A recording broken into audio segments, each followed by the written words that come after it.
Now, what is the geographic location of Augustine? Augustine, North Africa, Tunisia. So he was in Tunisia, nevertheless was part of the West. Oh, yeah. You have to understand that the question is, I have to repeat questions.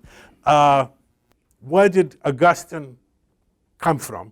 Well, he was from North Africa. His ethnic origin is not quite clear, whether he was a Roman, because there were lots of Romans who moved there after sort of Carthage was destroyed, but maybe he had some Punic blood. So we do not quite know. He knew some Punic, sort of, because in his sermons he occasionally would sort of use linguistic sort of analogies, because many of the people in his audience were Punic speakers. I mean, the peasants were Punic speakers, not Latin speakers.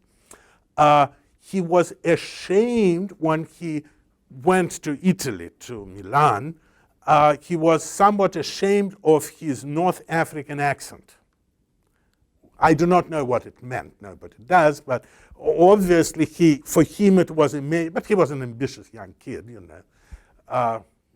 And Milan at that point was one of the central places in the world, and here he comes, he tries to build his career. Sort of provincial accent was not particularly good, and he writes about it. That's how we know. Then he goes back after his conversion. He goes back, first lives sort of monastic life, then made a priest, and then made a bishop in a place called Hippo. And this is just a little town where he remains a bishop for the next 40 years, many, many years, and dies quite tragically when he is dying in 430. Hippo is surrounded by Visigoths. The barbarians are here. Sort of, they literally there, I mean, sort of outside the wall, and he dies, and they take the city and sack. I mean, they were not particularly evil barbarians, Visigoths, but they didn't have any understanding of nice things like libraries and things like that. Barbarians. You know. But another thing which sort of modern people don't quite grasp is that the part of the world from North Africa, starting from Egypt and all the way to Morocco, was one of the centers of Christianity. You say, oh, these are Muslims. There were no Muslims. That was very great, and very many great writers, not just Augustine, people like Cyprian of Carthage, right? People, of course, and all the great Alexandrian fathers were from what is now Muslim lands. So intellectually, the Africans were far more advanced than, say, Italians at that time. And not just Christian. I mean, when we look at secular literature, people like Apuleius comes from North Africa. Many people, yes? So in addition to creating a new literary style with the Confessions, what has been the impact of Augustine on the philosophy of Western civilization? What was the, other than confession, what was the impact of Augustine? Okay, on the Western civilization. There are twofold thing. Sort of there is a central theme in the Western, we'll have to wait a little bit, but one of the central debates of the West, which is utterly unknown to Eastern Christianity, utterly unknown to Byzantine theologians, is the discussion of the grace and free will. Is the fundamental discussion is, how do you do good? Could you do good on your own? Or do you need special help from God? Grace. And Augustine is the central figure in that problem, because there was this British monk, Pelagius, do you remember? I mentioned him. He said that if we try, we could always do good on our own. And he had a very important pastoral goal in saying that. Because if we tell, say, Ryan, that Ryan, on your own you couldn't do any good, Ryan will say, well, I'm not going even to try. That's a possible thing. I'll just go drink and be merry. He doesn't drink. But Augustine says, no. On your own, you absolutely can do no good. Not ever. Not even that much. You need grace. All good, every good impulse, everything which leads us to good comes from God.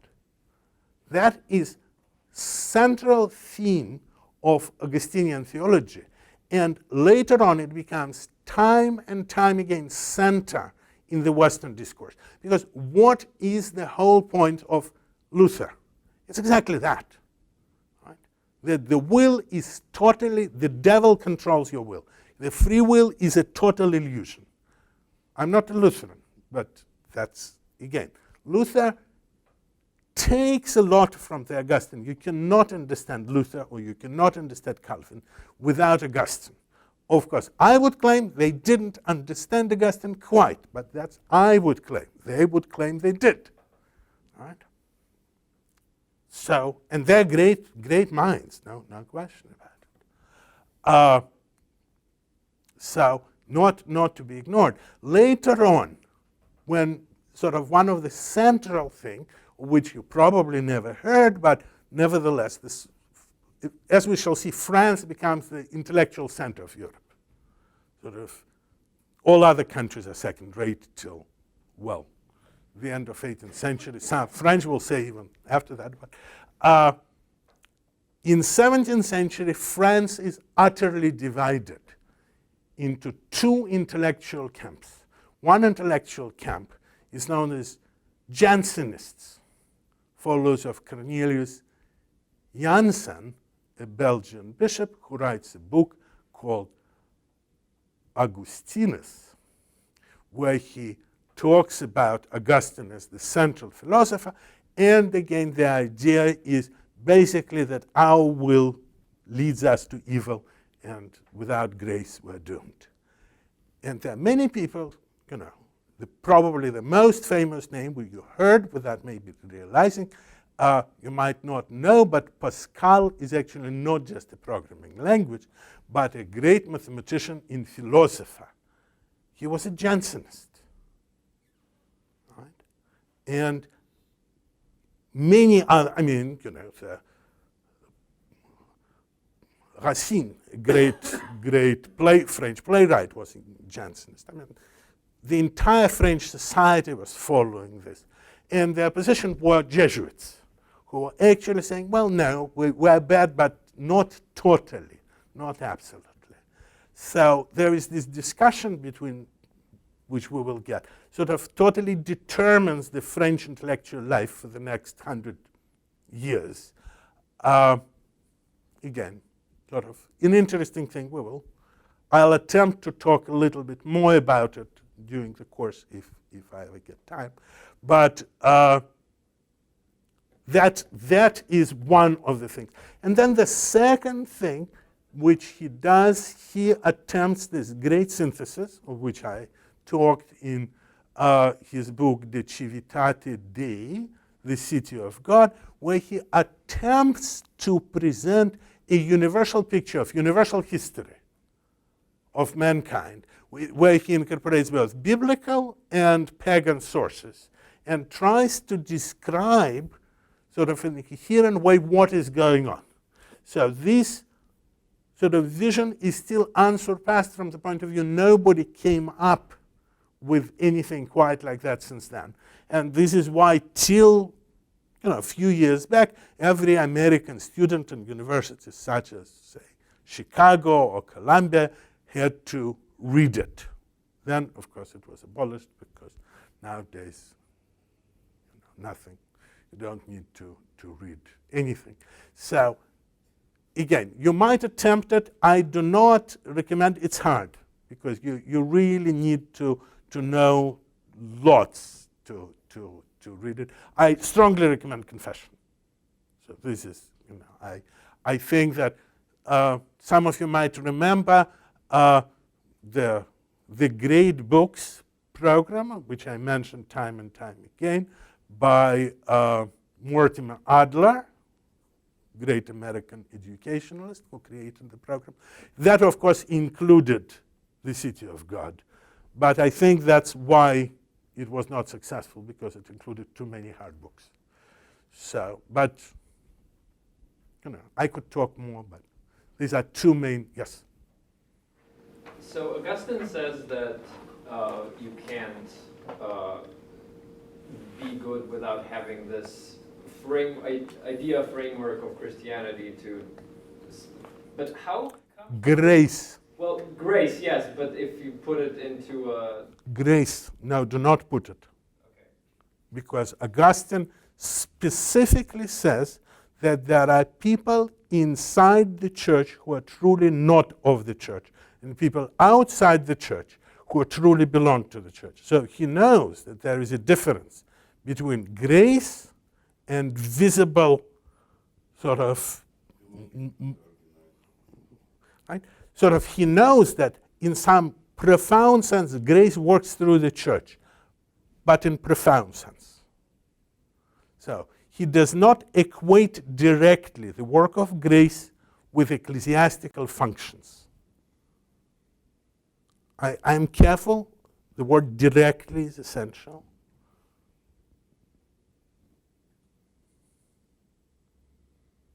Okay, then I'll have to rethink my question. Sure.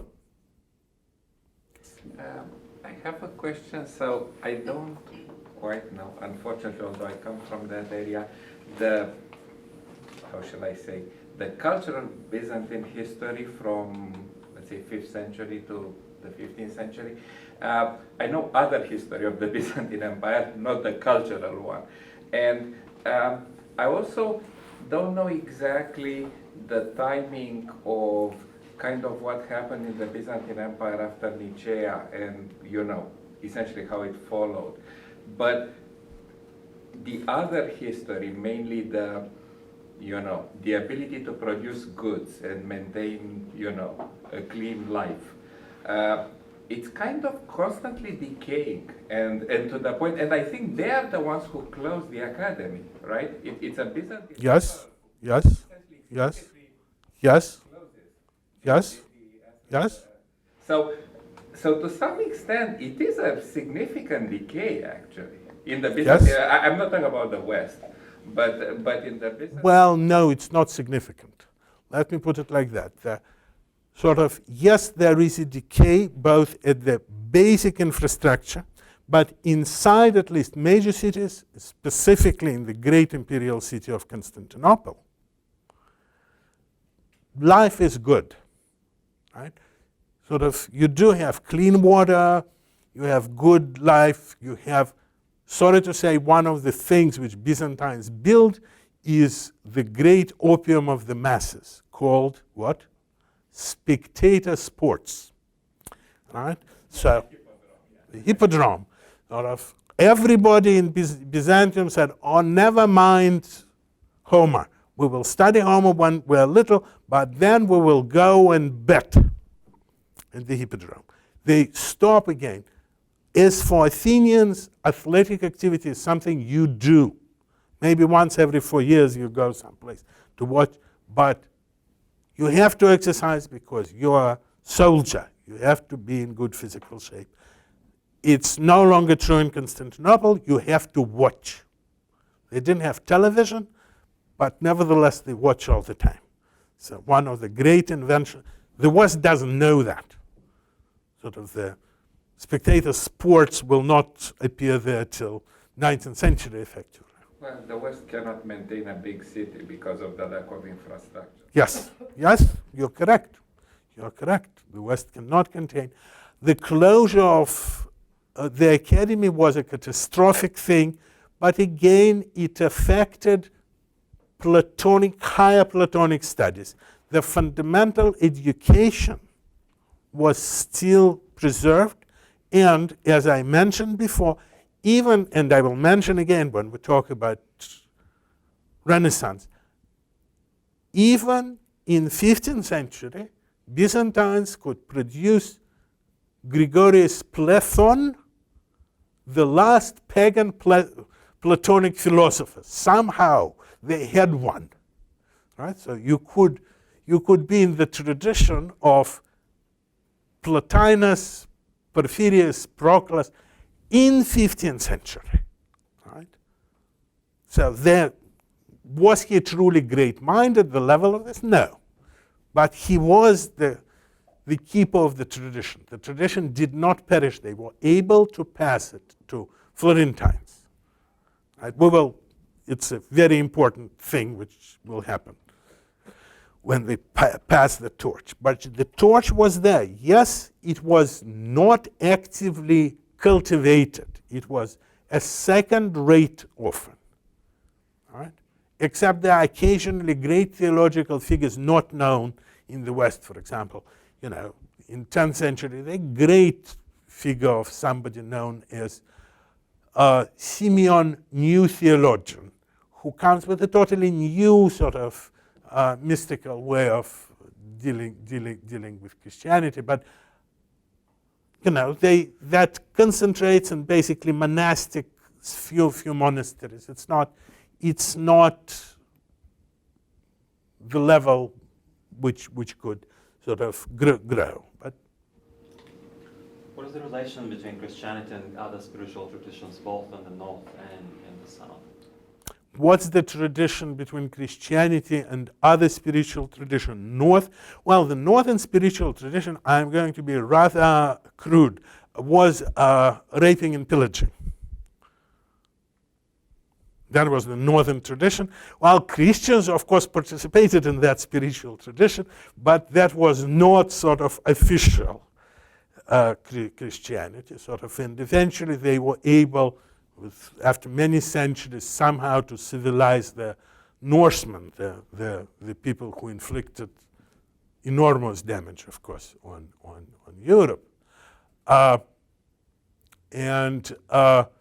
Other spiritual tradition, effectively, Christianity comes from two sources, the Jewish source and the Greek source. You would occasionally, somebody will publish a book about how Jesus traveled to Tibet and learned from whatever. No, not even close. No indication of any connection with Eastern. Well, you could say that there were Pythagoreans who affected. No, it's actually no. There is no indication. Don't forget that they were sort of so separated that if you couldn't. So other pagan traditions in the north or in Africa? In Africa, by the time Christianity appears, they are part of this Greco-Roman universe. So all their gods are fully incorporated into the Greco-Roman pantheon. And as we shall see, even the Franks, when they write about their gods, we will be talking about Franks, the northern, the truly great tribes which create modern Europe. You know, the amazing thing that when they write about their gods, they say, oh, Jupiter. Of course, they were not Jupiter gods, but they renamed them. They basically took whatever their tribal gods were and incorporated them into pagan Roman pantheon. Sort of the first serious religious revival of this tradition comes with Richard Wagner in 19th century. So no, there was no serious influence. And even Wagner, of course, just makes up most of the stuff. So Wagner is very important, but nevertheless, historical Christianity missed that completely. And it's not, it's just, that was not the part of the cultural milieu. I mean, you couldn't encounter, nobody encountered other pagan traditions, basically, because there was this, if you didn't speak Latin or Greek, you were a barbarian, nobody cared about you. You had no influence. And sort of the story of Christianity is that it became part of this Greco-Roman world. There were some Iranian. Were there Iranian Christians? Well, later on, not quite Iranian, but there were famous and well-established Nestorian church in Baghdad, the one which we successfully destroyed just the other day. George W. Bush, you might have heard of him, great Christian liberator, who destroyed Christian churches in Middle East. Why he did it, I don't know, but that's what he did. The worst thing during the last 15 years was to be a Christian in Iraq. Even now, it's not a good thing, trust me. So, but At the time of Byzantine, which had some conflict with the Persians. yes, They had Mazdakit, of course, but they do have some sects like Manichaean. not many, I mean Nestorians were there. But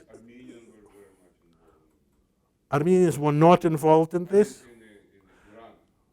No, Armenians were a totally different branch of Christianity. They're known as, now people say, pre-Chalcedon churches, this politically correct term. Before they were known as monophysites, but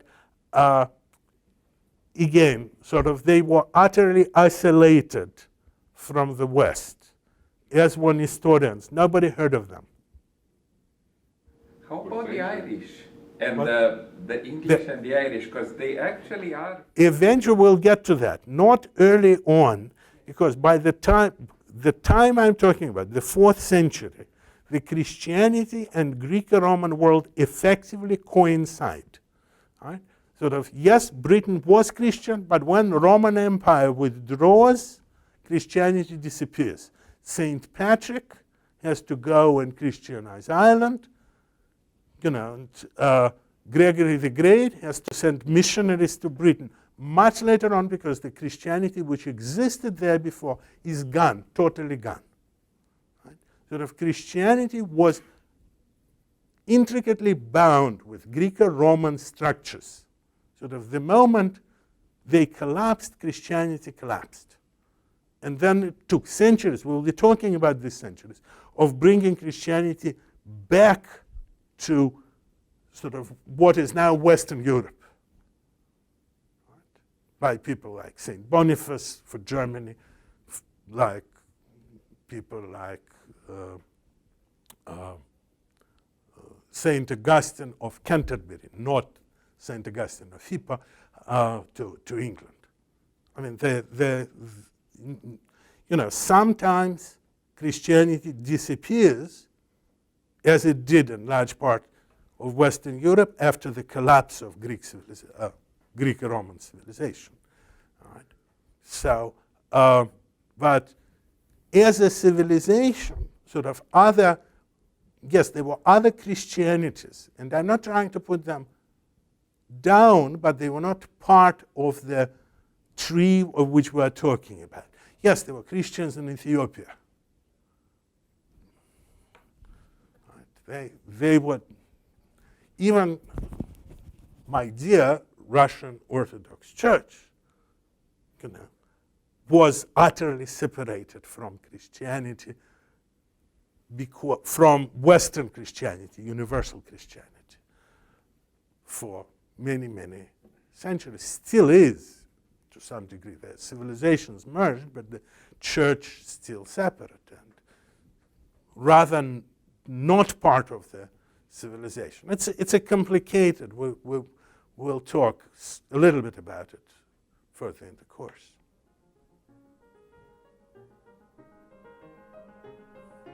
No more questions. Thank you, guys.